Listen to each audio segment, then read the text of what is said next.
প্রিয় ছাত্রছাত্রীরা, আশা করি তোমরা সকলেই ভালো আছো। গতদিনে আমরা ফরাসি বিপ্লবের অর্থনৈতিক কারণ নিয়ে আলোচনা করছিলাম। অর্থনৈতিক কারণ আলোচনা করতে গিয়ে আমরা মোট 3টি কারণকে দেখেছি। প্রথম কারণ ফরাসি রাজকোষের অর্থশূন্যতা, দ্বিতীয় কারণ বৈষম্যমূলক কর ব্যবস্থা এবং তৃতীয় কারণ অর্থনৈতিক বিপর্যয়।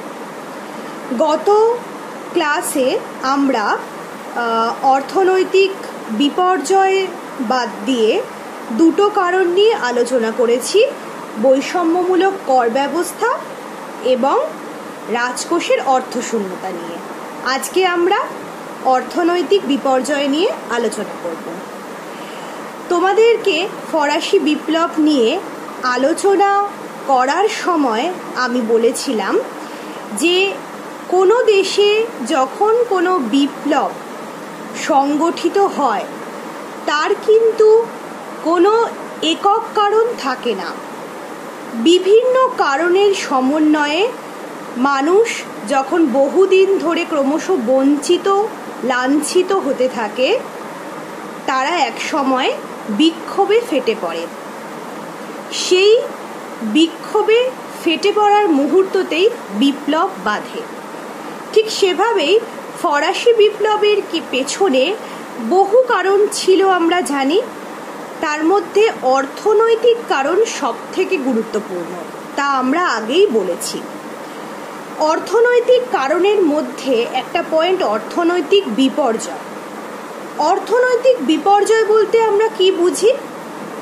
যখন একটা দেশের অর্থনীতি ক্রমশ ভাঙনের দিকে থাকে, ক্রমশ ভেঙে পড়ে, তখন সেই যে অবস্থা, সেই অবস্থাকে আমরা বলবো অর্থনৈতিক বিপর্যয়। ফ্রান্সের ক্ষেত্রে দেখো 1789 সাল অর্থাৎ প্রাক বিপ্লব যুগে ক্রমশ জনস্ফীতি এবং মুদ্রাস্ফীতি হচ্ছিল।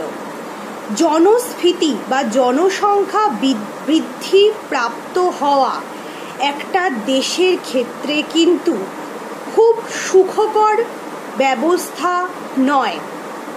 আমরা এখনই দেখতে পাই ভারত জনসংখ্যার দিক থেকে দ্বিতীয় স্থান, পৃথিবীর মধ্যে প্রথম স্থানে রয়েছে চীন।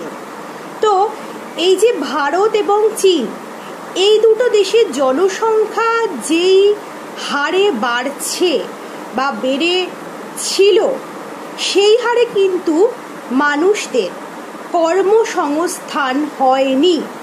যার ফলে কি হয়েছে, একটা শ্রেণীর মানুষ বরাবর বঞ্চিতই এবং শোষিতই থেকে গেছে। তাহলে জনসংখ্যা যখন পাল্লা দিয়ে বাড়ে, তার সাথে সাথে আমাদেরকে মাথায় রাখতে হবে অর্থনৈতিকভাবে দেশ কিন্তু ক্রমশ বিপর্যস্ত হতে শুরু করে। কারণ একটা মানুষের মাথা পিছু যা আয় হয়, তা দিয়ে অল্প অল্প করে দেশের জাতীয় আয় একটা মাত্রায় পৌঁছায়। কিন্তু একটা পরিবারে অনেকজন, কিন্তু তার মধ্যে ধরো তারা কর্মক্ষম বা কাজ করছে মাত্র 1-2 জন, তো সেখানে কি হচ্ছে, মাথা পিছু আয় কমছে। কিন্তু প্রত্যেকটা মানুষকেই জীবন জীবিকার নির্বাহের জন্য খাদ্য গ্রহণ করতে হয়, পরিধেয় বস্ত্র এবং বাসস্থানের ব্যবস্থা করতে হয়। এই সমস্ত কিছু কিন্তু সীমিত আয়ে সম্ভব নয়। তখনই জন অসন্তোষ বৃদ্ধি পায়, যা দেশের অর্থনৈতিক পরিস্থিতির বিপর্যস্ততাকে ক্রমশ প্রকট করতে থাকে। ফ্রান্সেও কিন্তু আমরা একই চিত্র দেখতে পাচ্ছি। 1789 সালের পূর্বে ফ্রান্সে ক্রমশ জনসংখ্যা বিপজ্জনকভাবে বাড়ছে। এবার 1789 সালে প্রায় 2.5 কোটি 2,50,00,000 বা 2.5 কোটিতে পৌঁছে যাচ্ছে। এবার সেই যুগে দাঁড়িয়ে 2.5 কোটি জনসংখ্যা হওয়াটা কিন্তু বিশাল ব্যাপার ছিল। এতজনের খাদ্য সংস্থান বা অন্ন সংস্থান করা কখনোই দেশের পক্ষে সম্ভবপর ছিল না। কেন ছিল না? এই 2.5 কোটি জনসংখ্যার মধ্যে তোমরা বলতে পারো 2,40,00,000 মানুষ কিন্তু মূলত কৃষিজীবী ছিল। অর্থাৎ একটা জীবিকার ওপরই কিন্তু ম্যাক্সিমাম যে প্রেশার, সেই প্রেশারটা গিয়ে পড়ছে একটা জীবিকার ওপর। এবার মানুষ যেইভাবে বাড়ছে, নিশ্চয়ই তার সঙ্গে পাল্লা দিয়ে জমি বাড়তে পারে না। জমির পরিমাণ তো একটা নির্দিষ্ট হয়, সেই নির্দিষ্ট জমিটাকেই কিন্তু ওই বিপুল সংখ্যক মানুষকে ব্যবহার করতে হচ্ছে। জমিরও ধারণ ক্ষমতা থাকে, জমিরও কর্ষণ ক্ষমতা থাকে, এবং জমি সব থেকে বড় কথা লিমিটেড পজিশনে থাকে। আনলিমিটেড জমি সাপ্লাই করা সম্ভব নয়, কিন্তু মানুষের সংখ্যা পাল্লা দিয়ে বাড়ছিল তখন, যেটা অর্থনীতির ক্ষেত্রে মোটেও সুখকর ছিল না। আরেকটা বিষয় আমাদের এখানেই লক্ষ্য রাখতে হবে, 1786 থেকে 1787 মধ্যে প্রাকৃতিক দুর্যোগ দেখা যাচ্ছে, যেমন অতিমারি, অতিবৃষ্টি, অনাবৃষ্টি, পঙ্গপালের প্রকোপ। এগুলো প্রত্যেকটা জিনিসই কিন্তু কৃষি অর্থনীতির পক্ষে সুখকর নয়। ফলে কি হচ্ছে? মানুষের আয় কমে আসছে। কেন? কারণ বেশিরভাগ মানুষই কৃষিকার্যের সঙ্গে যুক্ত। তাই প্রাকৃতিক দিক থেকে যখন ক্ষতিগ্রস্ততা বাড়ছে, ঠিক সেভাবেই কৃষি পণ্যের উৎপাদন ক্রমশ কমতে থাকছে। ফলে সমগ্র ফ্রান্সের অর্থনৈতিক বিপর্যয় প্রবল আকার ধারণ করছে। এই রকম পরিস্থিতিতে দাঁড়িয়ে কিন্তু খাদ্যশস্যের দাম কমছে না। খাদ্যশস্যের দাম কিন্তু 60 থেকে 65% ক্রমাগতভাবে বেড়ে চলছে। কিন্তু খাদ্যশস্যের দাম যেভাবে বাড়ছে, মজুরি মূল্য কিন্তু কমছে। কেন কমছে? তার কারণ জনসংখ্যা তো প্রচুর। যদি একটা দেশে জনসংখ্যা প্রচণ্ড পরিমাণে বৃদ্ধি পায়, তো সেই দেশে তো কখনোই খুব বেশি অর্থ দিয়ে মজুর সংগ্রহ করার প্রয়োজন হয় না। খুব সস্তাতেই বা খুব কম মূল্যেই শ্রমিক পাওয়া যায়। মজুরি থাকছে মাত্র 22%, আর খাদ্যদ্রব্যের পরিমাণ যেটা অর্থমূল্য সেটা বৃদ্ধি পাচ্ছে 60 থেকে 65%। এই সময় রুটির দাম এতটাই বেড়ে যাচ্ছে, বা সাধারণ প্রয়োজনীয় দ্রব্যাদি পণ্য মূল্যের দাম এতটাই বৃদ্ধি পাচ্ছে, সাধারণ মানুষ, নিম্ন মধ্যবিত্ত মানুষের আওতায় থাকছে না, যার ফলে তাদের মধ্যে ক্রমশ অসন্তোষ, হতাশা একটা বিক্ষোভের জায়গা নিচ্ছে।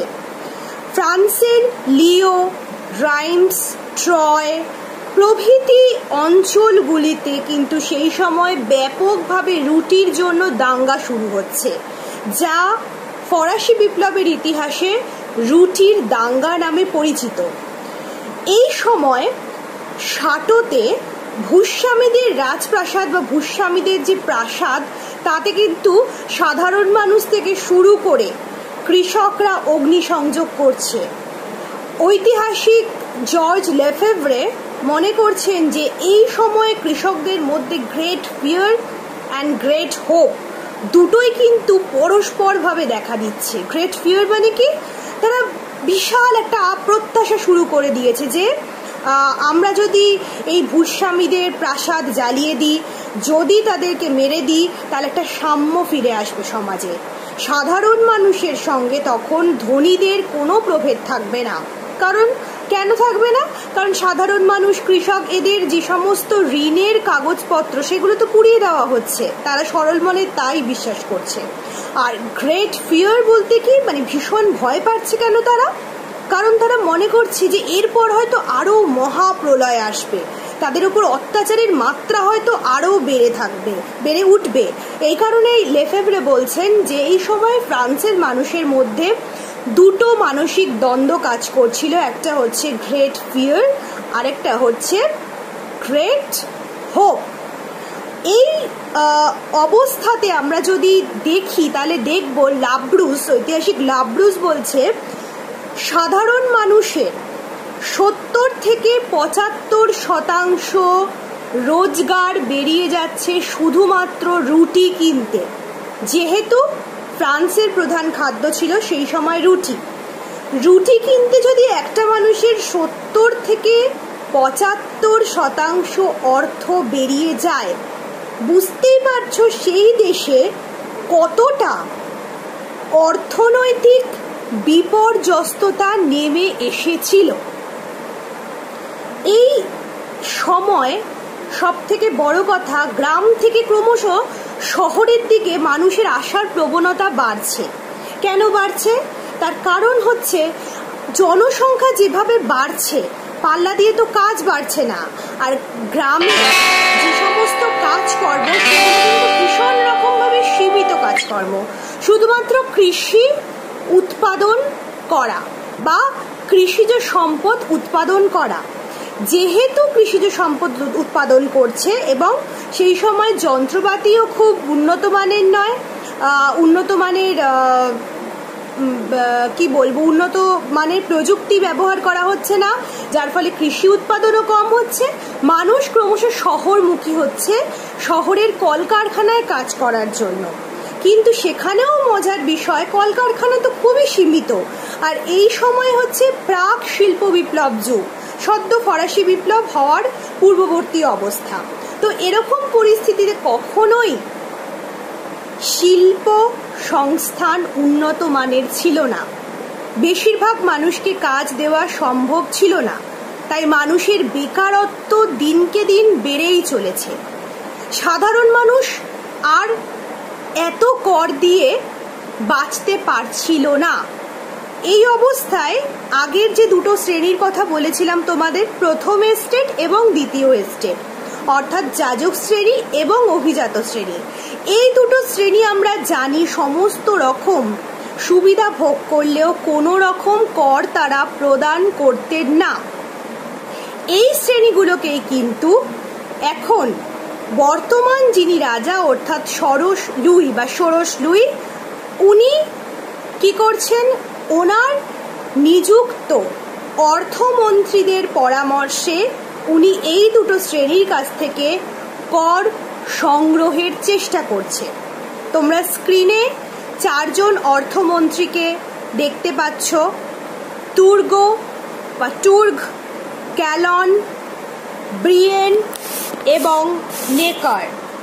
এই 4 জন অর্থমন্ত্রী কিন্তু বারবার ষোড়শ লুইকে বলছে তিনি যেন অভিজাত এবং যাজক শ্রেণীদের থেকে অর্থ সংগ্রহ করেন বা কর সংগ্রহ করেন। কিন্তু এই সকল সম্প্রদায় বা এই দুটি সম্প্রদায় কোনো মতেই কর দিতে রাজি ছিলেন না, যার ফলে কি হচ্ছে? অর্থ সংগ্রহের উপায় না দেখে ষোড়শ লুই স্টেট জেনারেল বা জাতীয় মহাসভা, তোমরা স্ক্রিনে জাতীয় মহাসভার ছবি দেখতে পাচ্ছ, এই জাতীয় মহাসভা বর্তমানে অনেকটা পার্লামেন্টের মতো, এই জাতীয় মহাসভাকে আহ্বান করছে। এক্ষেত্রে বলা যায় যে এই দুটো শ্রেণী অর্থাৎ যাজক এবং অভিজাত শ্রেণী কখনোই কর দিতে রাজি ছিলেন না। ফলে কি হচ্ছে? যখন তাদেরকে কর দিতে বাধ্য করা হচ্ছে তখন তারাও তৃতীয় সম্প্রদায়ের সঙ্গে মিশে বিপ্লবে মদত যোগাচ্ছে। সে কারণেই মনে করা হচ্ছে ফরাসি বিপ্লব সংগঠিত হওয়ার ক্ষেত্রে অর্থনৈতিক কারণকে কোনোভাবেই অস্বীকার করা যায় না বা অর্থনৈতিক কারণের গুরুত্ব সর্বাধিক। এক্ষেত্রে আমরা কয়েকজন ঐতিহাসিকের কথা বলবো, যেমন মোস্ট স্টিফেন্স। উনি মনে করছেন প্রধানত অর্থনৈতিক এবং রাজনৈতিক কারণ ফরাসি বিপ্লবের জন্য দায়ী। দার্শনিক এবং সামাজিক কারণকে মোস্ট স্টিফেন্স অতটা গুরুত্ব দিচ্ছে না।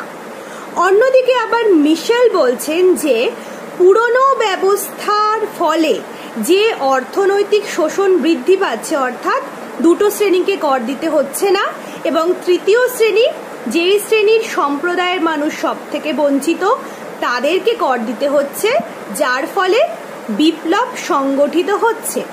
ঠিক সেভাবেই ঐতিহাসিক লেফেভ্রে বলছেন যে অর্থনৈতিক এবং সামাজিক কারণ সব থেকে গুরুত্বপূর্ণ। তোমরা দেখতেই পাচ্ছ এক একজন ঐতিহাসিক ফরাসি বিপ্লব সম্পর্কে এক একটা মন্তব্য করছেন। বিভিন্ন কারণের সমন্বয়ে পারস্পরিক ক্রিয়া প্রতিক্রিয়ার ফলে 1789 ফরাসি বিপ্লব সংগঠিত হয়েছিল আমরা জানি। বর্তমানে আমরা যে কারণটা আলোচনা করলাম, অর্থাৎ অর্থনৈতিক কারণ, এই অর্থনৈতিক কারণের মূল্য কিন্তু ভীষণ গুরুত্বপূর্ণ। কোনোভাবেই এই কারণকে আমরা অস্বীকার করতে পারি না। আমরা এতক্ষণ অর্থনৈতিক কারণের মধ্যে যে 3টে পয়েন্ট আলোচনা করলাম, প্রত্যেকটাতেই তোমরা যদি গুরুত্ব দাও তাহলে দেখবে কোনো মতেই অর্থনৈতিক কারণকে অস্বীকার করার উপায় থাকে না। পরবর্তী ক্লাসে আমরা ফরাসি বিপ্লবের রাজনৈতিক কারণ নিয়ে আলোচনা করব। সবাই ভালো থেকো, সুস্থ।